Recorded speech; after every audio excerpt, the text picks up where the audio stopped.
चलिए तो फिर आज का सेशन शुरू करें। आज का हमारा सब्जेक्ट है फिजिकल इश्यू को रिजॉल्व करना। चलिए कंफर्ट पोजीशन में 3 डीप ब्रीथ लीजिए। हर एक ब्रीथ के साथ इस डिवाइन एनर्जी को रिसीव कीजिए। हर एक एक्सेल के साथ अपने अंदर की हर एक थकान को, हर एक तनाव को रिलीज करते आइए। फिर नॉर्मल जो भी आपकी ब्रीदिंग पैटर्न है उसको फॉलो करते आइए।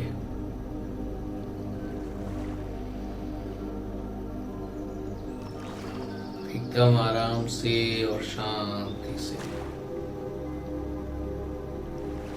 मैं यहाँ से एनर्जी पास ऑन करूंगा जो आप अपनी सांसों के थ्रू रिसीव करते आइए।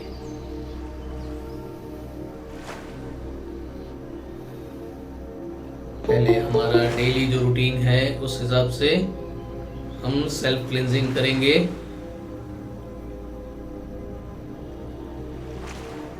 उस एनर्जी को अपने क्राउन चक्र पर स्प्रेड हो जाने दीजिए, कॉन्शियस माइंड पर।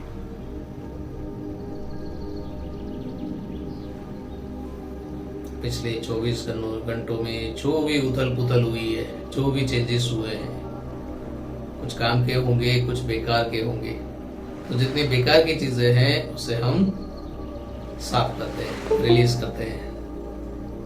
जैसे हम हर रोज अपने घर को, अपने ऑफिस को क्लीन करते हैं, वैसे ही फिलहाल हम अपने कॉन्शियस माइंड को क्लीन कर रहे हैं।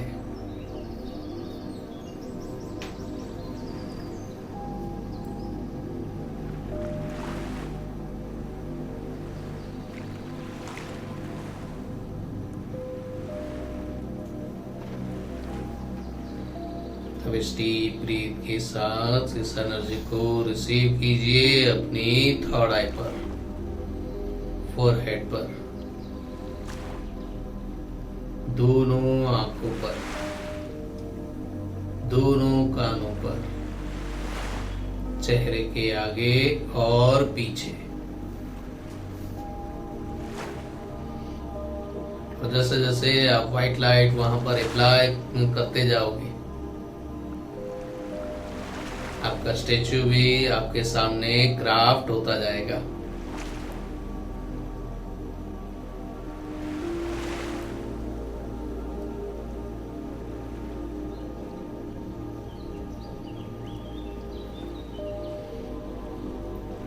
सेम हाइट में, एकदम परफेक्ट शेप में, सेम इमोशंस।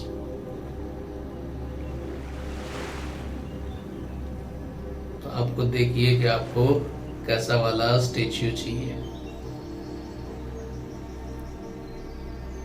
जिसकी आंखों में गहराई हो, चेहरे पर परमानेंट स्माइल हो।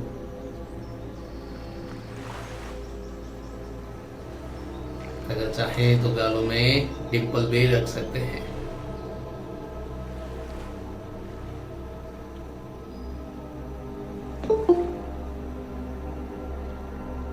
एक और डीप ब्रीथ के साथ इस एनर्जी को अपने गले पर अप्लाई होने दीजिए।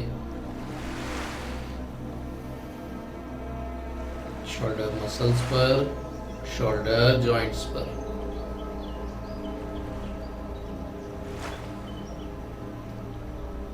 जहां जहां ये एनर्जी अप्लाई ना हो, भले फिलहाल आपको वहां पर पेन हो या ना हो, ये अलग बात है, पर जहां जहां एनर्जी अप्लाई नहीं हो रही है उस जगह को याद रखिएगा, नोटिस कीजिएगा।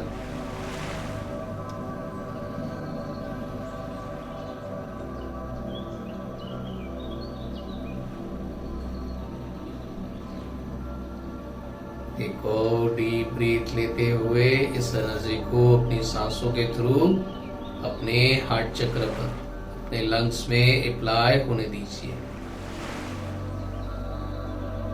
एकदम आराम से और शांति से, जैसे पानी बहते हुए आगे बढ़ता है, ठीक वैसे ही ये एनर्जी आपकी बॉडी में स्प्रेड होती जाएगी आपकी हर एक सांस के साथ।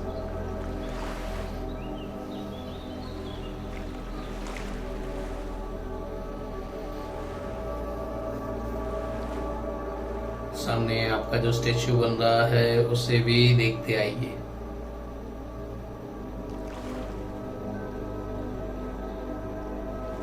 एनर्जी को आगे बढ़ने दीजिए आपके शोल्डर से हाथों की हथेलियों तक।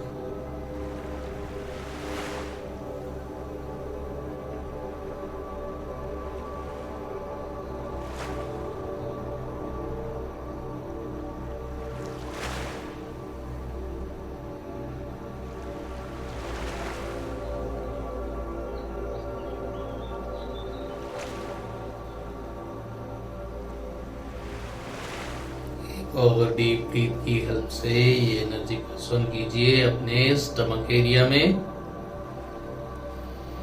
स्टमक से रिलेटेड हर एक ऑर्गन में।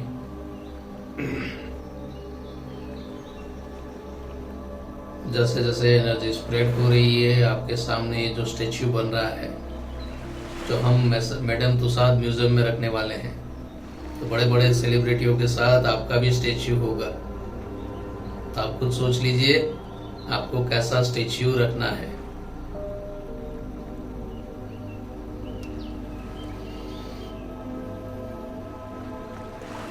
स्टमक से रिलेटेड हर एक ऑर्गन में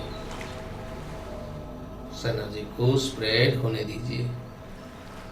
और जिन लोगों को मैडम तुसाद म्यूजियम का कोई आइडिया नहीं है या वहां स्टेच्यू का वो इम्पोर्टेंट नहीं है, तो इतना समझ लीजिए कि आप जिस सिटी से बिलोंग करते हैं उस सिटी के मेन सर्कल पर आपका अगर स्टेच्यू रखना हो तो आप कैसा स्टेच्यू रखना पसंद करेंगे। और वैसा ही स्टेच्यू अभी आपके सामने बनता जा रहा होगा जैसे जैसे एनर्जी आपकी बॉडी में अप्लाई होती जाएगी।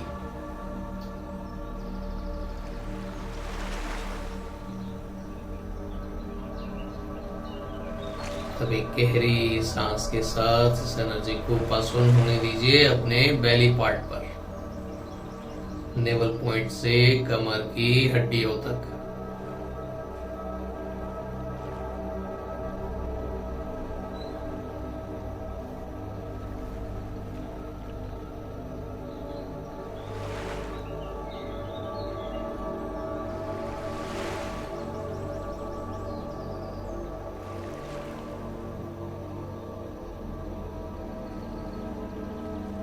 एक और गहरी सांस के साथ इस एनर्जी को रूट चक्र के थ्रू अप्लाई होने देंगे हमारे हिप्स पर, पेल्विक पार्ट पर, थाई मसल्स पर।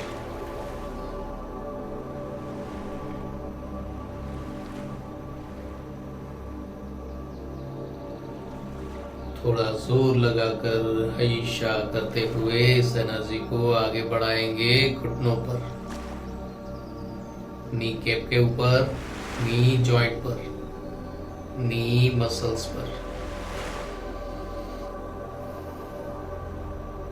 यहाँ हम हर एक एंगल पर इसलिए फोकस कर रहे हैं, बाकी बॉडी के पार्ट में भी ये सही चीजें होती है, पर यहाँ पर इसलिए फोकस कर रहे हैं क्योंकि ये हमारा सबसे बड़े इमोशंस के साथ जुड़ा हुआ भी पार्ट है। हमारे लाइफ में जो भी अप्स एंड डाउन आते हैं, कुछ चीजों को हम फेस करते हैं और कुछ चीजों से हम भागने की कोशिश करते हैं। तो अगर आपके घुटने मजबूत है तो लाइफ की किसी भी सिचुएशन को आप फेस कर पाओगे। हारोगे जीतोगे ये एक अलग बात है, और फेस करने की जो हिम्मत, कॉन्फिडेंस जो चाहिए वो हमें यहाँ अपने नी जॉइंट से मिलते हैं।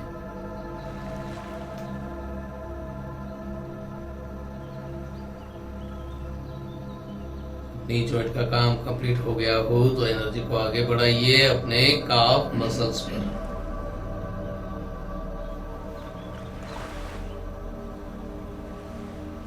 एंकल जॉइंट्स पर, फिट सॉल पर। एकदम आराम से और शांति से, कोई भी जल्दबाजी किए बगैर क्योंकि आप जितनी अच्छी तरह यहाँ पर ये डिवाइन एनर्जी पास ऑन करते जाओगे उतना अच्छा आपका सामने स्टेच्यू बनता जाएगा। वैसे भी आजकल AI आ गया है, तो जैसे जैसे आपकी बॉडी में वो व्हाइट लाइट अप्लाई होती जाएगी स्कैनिंग के थ्रू, उस हिसाब से ही आपका स्टेच्यू भी बनता जा रहा होगा।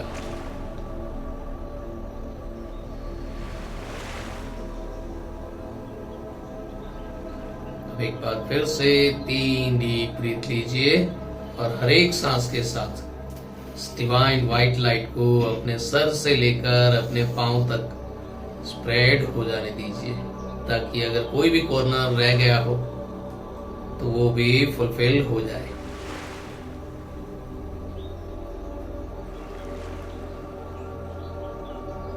फिर अपना पूरा फोकस अपने रूट चक्र स्पाइन के ऊपर लाएंगे और हर एक सांस के थ्रू स्पाइन की पाइपलाइन को हम इस डिवाइन व्हाइट लाइट से भरते आएंगे नीचे से ऊपर की ओर। जो पेप्सी कोला हम सबने बचपन में खाई है, उसी पेप्सी कोला को पेप्सी कोला की तरह जो ऊपर से नीचे खाली होती है, हम उसे भरेंगे नीचे से ऊपर की ओर।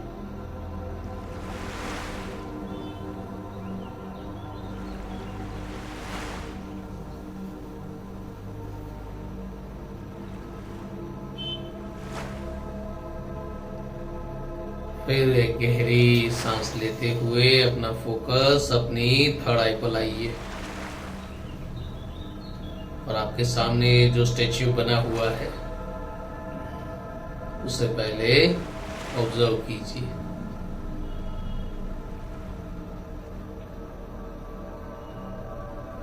हर एक शेप, हर एक कट प्रॉपर है, या जहां जहां आपकी बॉडी में आपको एनर्जी नहीं मिली वहां के शेप में कुछ दिक्कत है,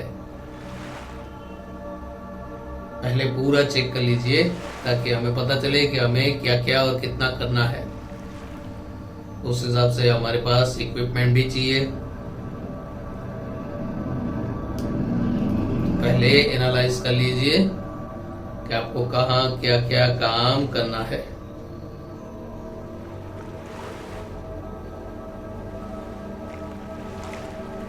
लेफ्ट एंगल से, राइट एंगल से, फ्रंट से, बैक से, सराउंडिंग 2-3 राउंड घूमकर हर एक छोटे से छोटी चीज को नोटिस कीजिए।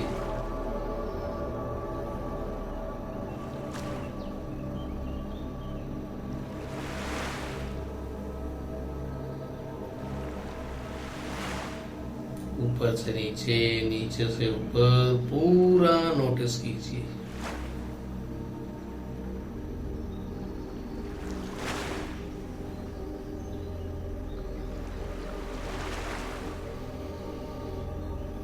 अब वहाँ राइट साइड में एक बैग पड़ा होगा, उस बैग के अंदर सारे इक्विपमेंट होंगे जो हमें चाहिए।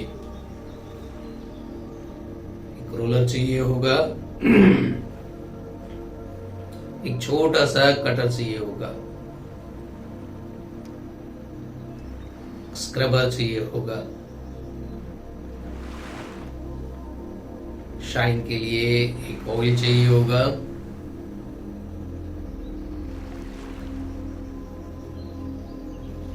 और दूसरा एक स्कैनिंग टूल चाहिए होगा, और एक वहां उसी बैग के अंदर एक मैजिक पॉकेट है। अगर इमरजेंसी में किसी एक्स्ट्रा इक्विपमेंट की जरूरत पड़ी तो उस मैजिक पॉकेट से हम वो इक्विपमेंट ले लेंगे। चलिए, तो आपने अपना पूरा बॉडी स्कैन कर लिया, top to bottom, bottom to top, front, back, left, right, हर एक एंगल से। बालों के जो कट्स है, उंगलियों में जो नाखून है,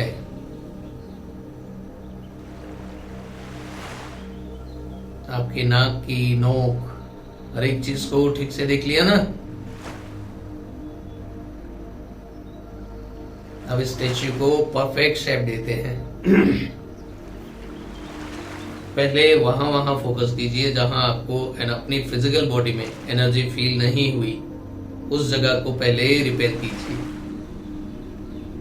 आपके पास वो हर एक इक्विपमेंट है जिसकी आपको जरूरत पड़ेगी, क्योंकि ये स्टेच्यू जो है वो वैक्स का स्टेच्यू है, इसलिए हमें ज्यादा मेहनत नहीं करनी पड़ेगी। पर वैक्स का है इसलिए हमारे हाथों को एकदम स्ट्रांग भी नहीं रखना होगा, सॉफ्टली वर्क करना होगा। जैसे छोटे से बच्चे के साथ डील करते हैं, ठीक वैसे ही।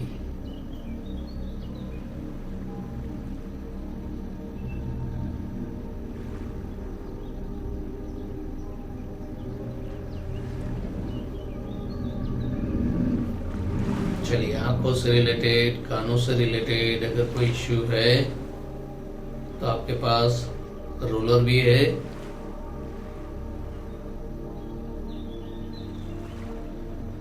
और दूसरा रोलिंग मशीन भी है।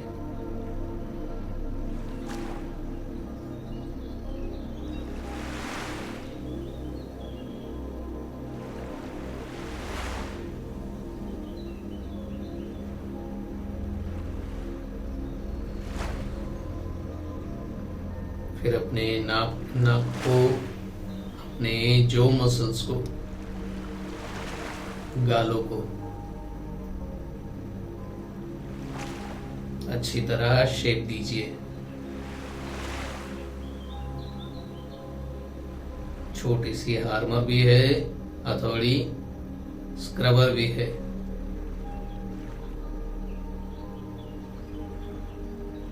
एकदम आराम से और संभाल कर, जरा सा भी जोर से आपने मार दिया तो टूटेगा नहीं, पर क्रैक जरूर होगा, तो हमें उसे भी रिपेयर करना पड़ेगा। एकदम आराम से एक एक चीज को अच्छी तरह नोटिस करते हुए जहां जहां हमें लगे वहीं हमें करना है।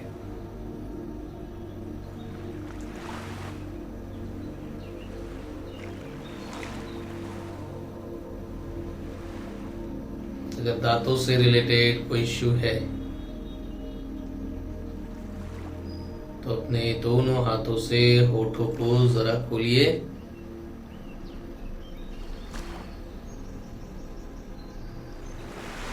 स्क्रबर से, रोलर से उस साइड के दांत को ठीक कीजिए।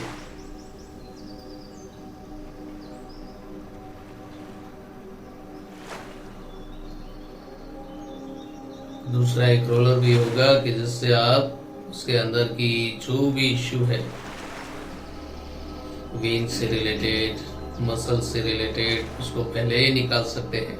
जैसे ड्रेसिंग करते हैं ठीक वैसे ही पहले साफ सफाई करनी पड़ेगी, और फिर जितना माल हमने निकाला है उतना हमें फुलफिल करना होगा, और फिर उसको हम कवर कर सकते हैं।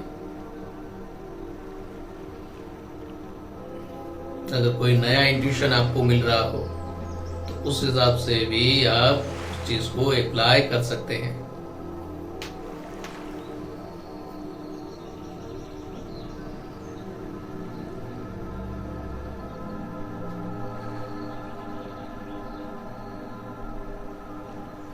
अब गले के शेप को देखिए, लेफ्ट और राइट साइड दोनों इक्वल है, या किसी भी एक साइड में आपको गला थोड़ा सूजा हुआ लग रहा है, स्वेलिंग लग रही है, तो उस हिस्से को आप स्क्रबर के थ्रू बैलेंस कीजिए।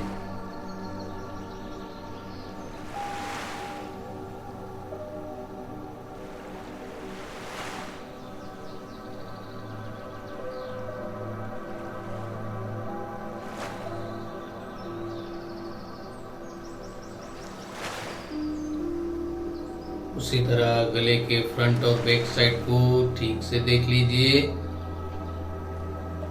कहीं आपको कुछ काले धब्बे दिख रहे हो, ब्लैक लाइन दिख रही हो, रेड लाइन दिख रही हो, या ऑरेंज लाइन दिख रही हो, उसे स्क्रबर के थ्रू साफ करते आइए।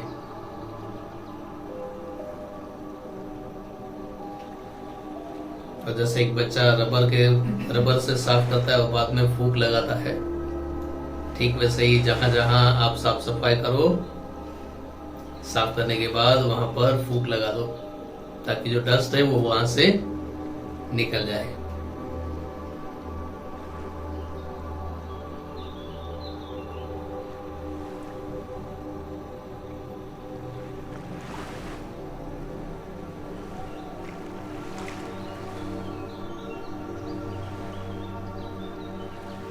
शोल्डर मसल्स को देख लीजिए, शोल्डर को देख लीजिए, इक्वल बैलेंस्ड है या थोड़े ऊपर नीचे है,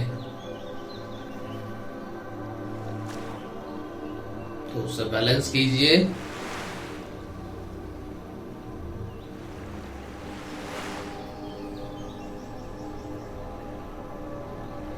तो जैसे कोई स्वीट चीज को हम चखने के लिए स्पून के बदले अपनी उंगलियों का इस्तेमाल करते हैं, तो पहले उंगली को गोल गोल घुमाते हैं और फिर उसको चखते हैं।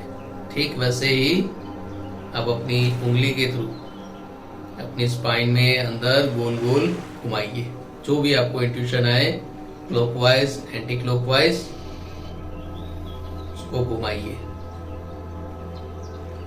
जैसे जैसे आप घुमाते जाओगे आपकी उंगली थोड़ी देर के लिए इतनी लंबी हो जाएगी कि थ्रोट चक्र से रूट चक्र तक वो पहुंच जाएगी। पूरी सिस्टम को, स्पाइनल कोड की पूरी सिस्टम को अच्छी तरह गोल गोल गोल घुमाइए ताकि स्पाइन के अंदर रही हुई कोई भी ब्लॉकेज हो, नेगेटिविटी हो, गाउट्स हो। स्पाइन में ज्यादातर देखा जाए तो हमारी पुरानी चीजें होती है, कई चीजें ऐसी होती है जो हमको भी याद नहीं होती है, लेकिन स्पाइन वो सारी चीज स्टोर करके बैठा हुआ होता है। स्पाइन के अंदर तब तक आप घुमाते रहिए जब तक कि आपको एक स्मूथ रोलिंग ना मिले, क्योंकि पूरा हाथ गोल एक झटके में नहीं घूमेगा। जहां जहां दिक्कत होगी वहां थोड़ा वो रुक रुक कर चलेगा। जैसे रास्ते में स्पीड ब्रेकर और गड्ढे होते हैं तो हमारी स्पीड कम हो जाती है, ठीक वैसे ही आप जो रोल कर रहे हो कुछ कुछ जगह पर वो अटकता जाएगा। जब एकदम स्मूथ हो जाए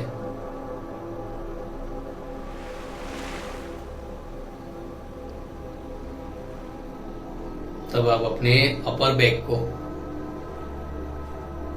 पूरा चेक कर लीजिए, इक्वल शेप है,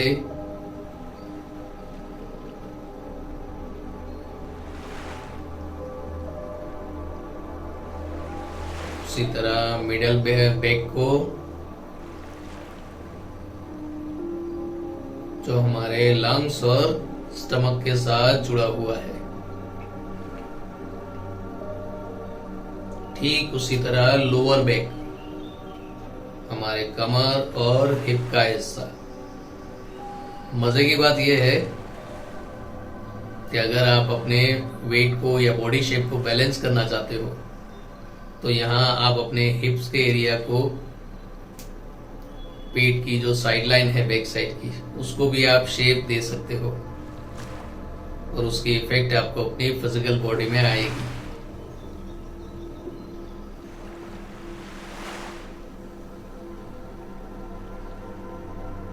तो आपको जैसा कर्व चाहिए वैसा कर्व आप यहाँ पर दे सकते हो।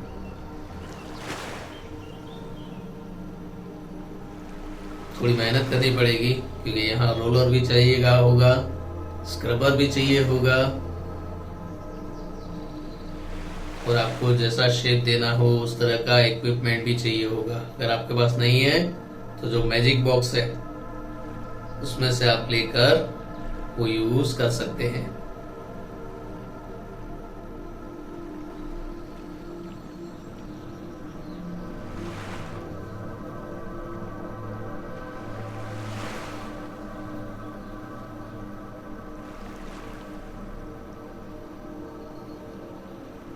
एकदम आराम से, कोई जल्दबाजी नहीं है, आराम से खुद को रीशेप कीजिए।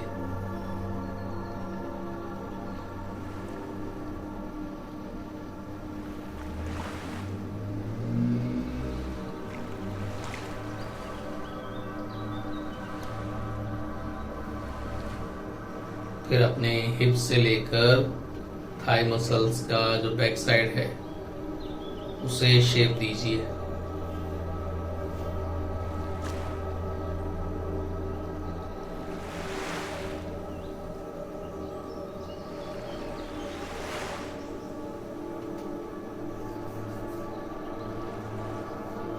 उसी तरह पैरों के तलवों तक।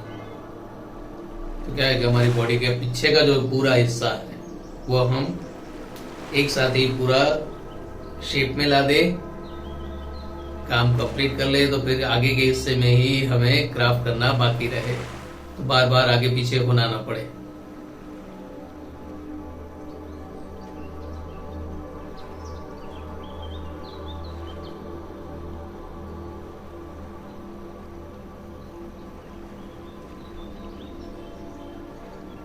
चलिए अब फ्रंट साइड में आ जाइए।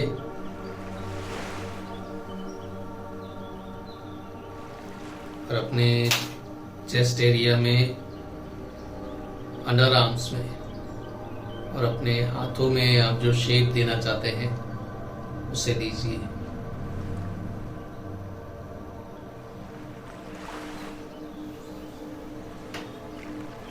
शोल्डर, बाइसेप्स,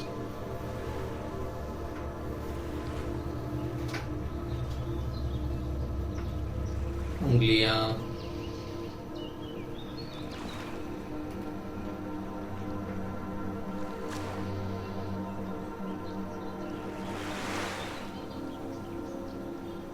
हथेली।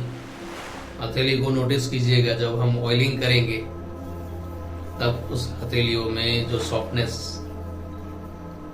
हम इंक्रीज करना चाहते हैं वो भी कर पाएंगे। तो हथेली के शेप को भी थोड़ा ध्यान दीजिएगा, जहां जहां आपको जैसा कर्व चाहिए।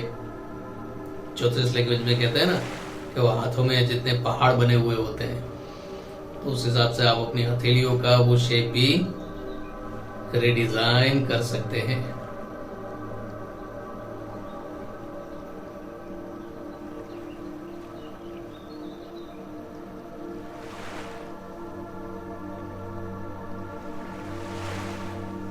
फिर एक डीप ब्रीथ के साथ चेस्ट एरिया को पूरा शेप दीजिए।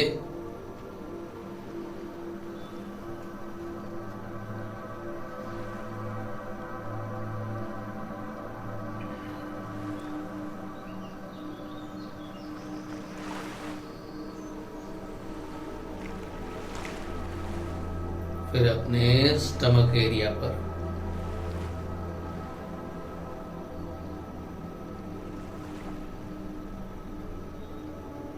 अंडर आर्म से लेकर आपकी कमर की हड्डियों तक जो भी आपको अपने स्टमक का साइड शेप चाहिए, उस हिसाब से उसे स्क्रब, रिलीज या रोलर लगाते आइए।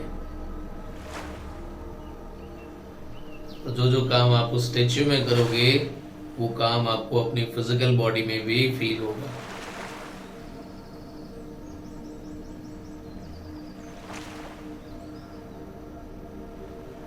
अब स्टमक को फ्रंट एंगल से शेप दीजिए।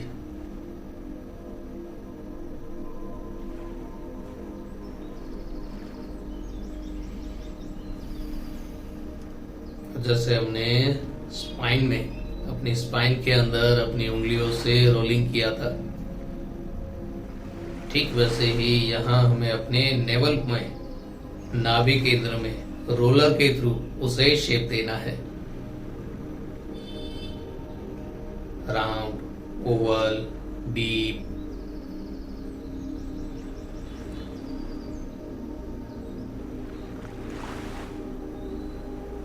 हमारी नाभि हमारे यूनिवर्स का शॉर्टकट है या मेन एंट्रेंस गेट है।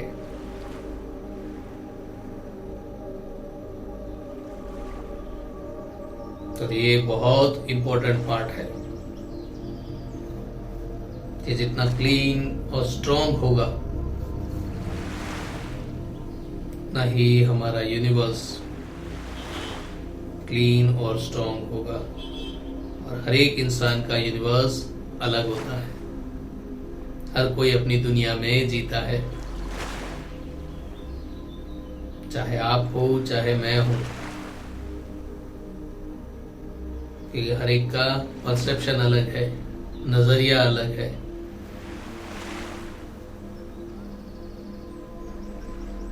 तो हर एक की दुनिया भी अलग है।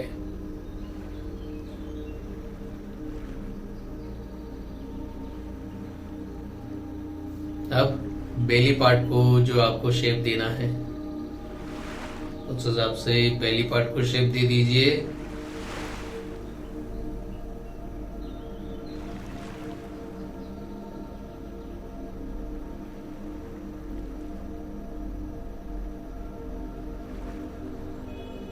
लेग जॉइंट में, पेल्विक पार्ट पर और थाई मसल्स पर जो भी क्लिंजिंग करनी है, शेपिंग करनी है, वो कर लीजिए।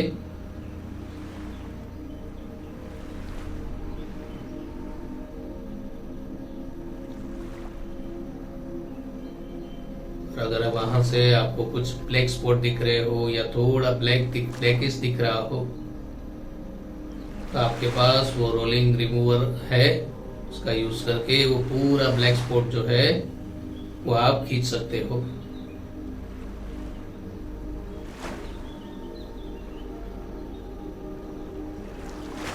तब अपने घुटनों को शेप दीजिए।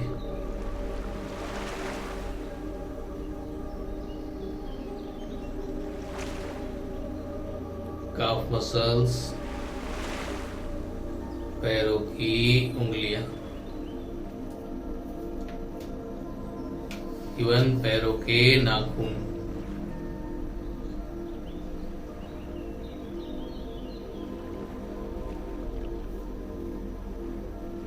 जब आपको ऐसा लगे कि आपने अपनी पूरी बॉडी को रिशेप कर दिया है, जहां जहां आपको बॉडी अनबैलेंस लगी वहां आपने स्क्रबर के थ्रू, रोलर के थ्रू उसे बैलेंस किया, जहां ब्लैक आउट्स दिखे वहां रिमूवर के थ्रू आपने वो ब्लैक आउट्स खींच लिए। मान लीजिए कोई चीज रह गई हो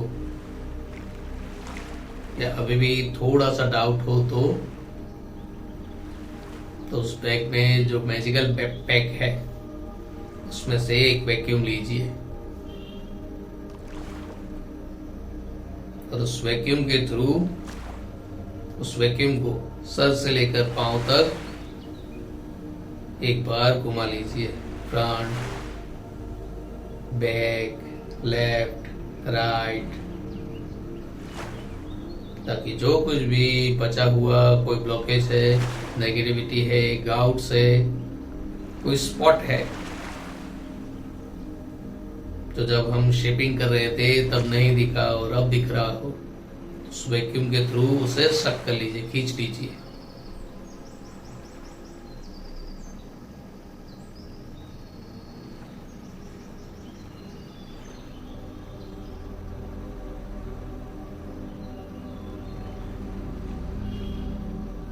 फिर उस बैग में से वो फ्रेगनेंस ऑयल निकालिए। जैसे हम साबुन, शैम्पू या बॉडी वॉश का इस्तेमाल करते हैं, ठीक वैसे ही इस ऑयल से पूरी बॉडी को आप क्लीन कीजिए, रब कीजिए, क्लीन अपने आप हो जाएगी। ताकि जितनी जितनी चीजें हमने रिलीज की है, बैलेंस किया है, उसके ऊपर एक कोटिंग आ जाए, एक तरह की इनविजिबल कोटिंग।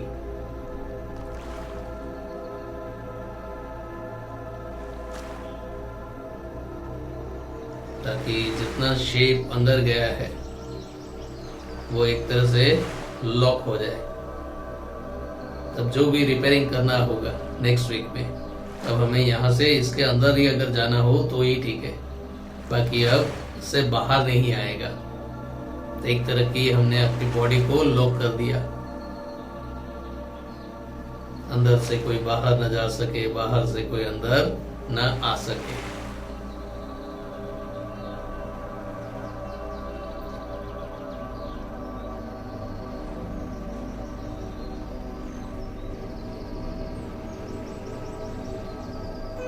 सर से लेकर पांव तक पूरी बॉडी अच्छी तरह से रब हो जाए उस ऑयल से।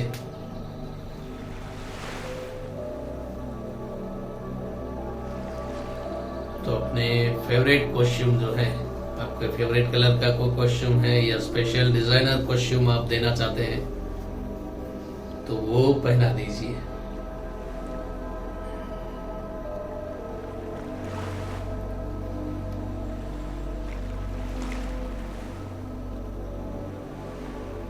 गले में, हाथों में, उंगलियों में जो भी ऑर्नामेंट, एक्स्ट्रा एसेसरीज आप लगाना चाहते हैं वो लगा दीजिए।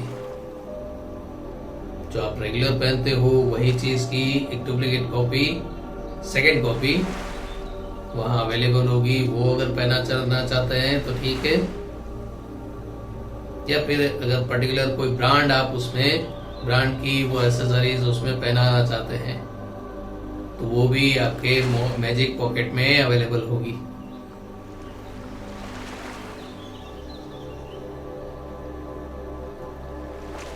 गले में अगर कुछ पहनाना चाहते हैं तो गले में पहना दीजिए।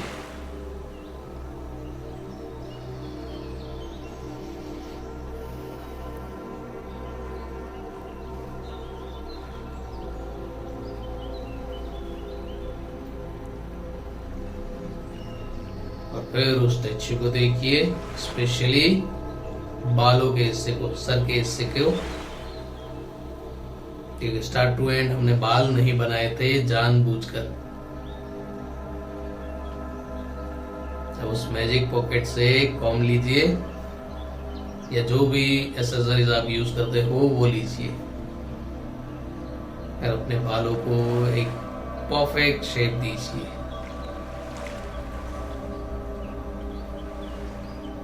लास्ट में इसलिए रखा ताकि सारी चीज आप फील कर सको, बिलीव कर सको। जैसे जैसे बालों को शेपिंग आती जाएगी, जो जो चीज आपको अपनी बॉडी में फील नहीं हुई है वो भी फील होने लगेगी।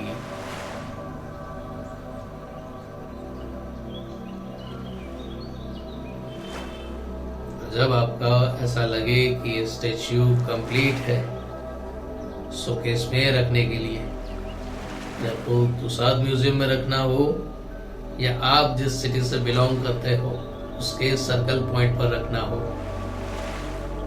ये आपकी चॉइस है।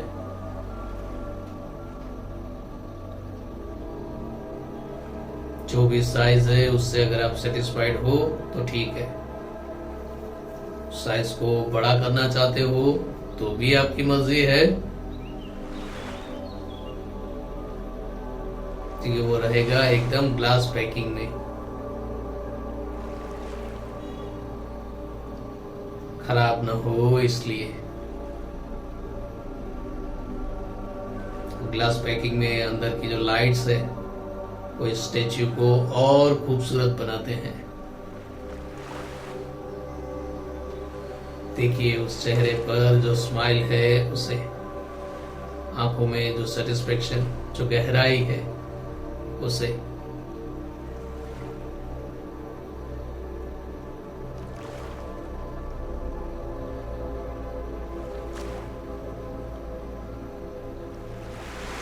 अगर आप अपने स्टेच्यू से सेटिस्फाइड हैं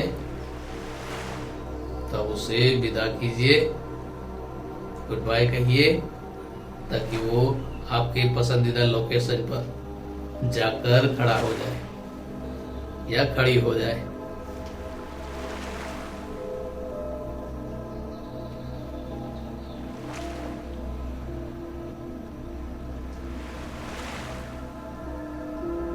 फिर एक गहरी सांस लेते हुए दोनों हाथों को नमस्कार मुद्रा में लाइए।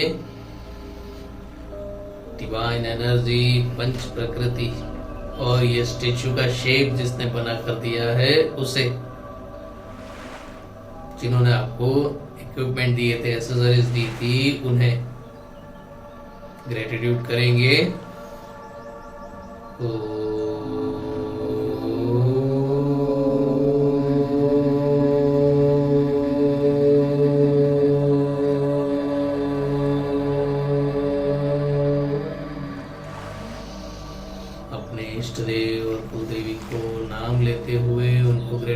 करेंगे।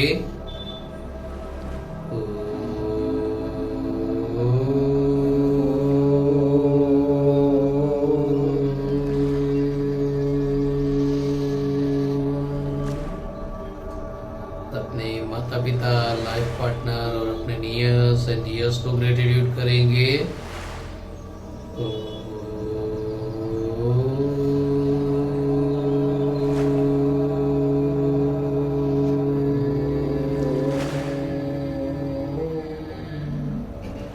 धीरे धीरे अपने फ्लेक्सिबल टाइम पर रिलैक्स हो जाएंगे। Thank you, thank you, thank you. खुद के हाथों से खुद की मूर्त बनाने के लिए थैंक यू।